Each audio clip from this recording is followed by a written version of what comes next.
When it comes to healthcare, AI has achieved a remarkable market size from $811 million in 2015 to a mind-boggling $6.7 billion in 2022. Artificial intelligence algorithms are taught to analyze large amounts of data. It can identify patterns humans are not able to detect. But AI adoption in healthcare continues to have challenges. The challenge for the traditional companies is to get into a different thinking mode and put everything upside down in order to compete with the new age companies is to really build digitalization across the organization. Think of a customer and the journey and the experience, the hyper-personalized, and build an entire this strategy.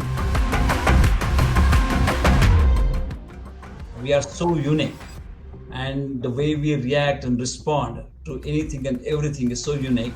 The shift has to be on the qualitative aspect of a human being. And this is where the AI and data comes into play. The millions of data points that are taken into account, and 80 to 90% of them very qualitative, putting the algorithm, creating the patterns, identifying the influencing factors, or in a way, creating a health destiny that cannot happen unless a very large and wide data is collected, and that is put through various algorithms to take a person from point A to the excellence. That's what the solution is. For every traditional enterprise, there is a Findability Sciences solution.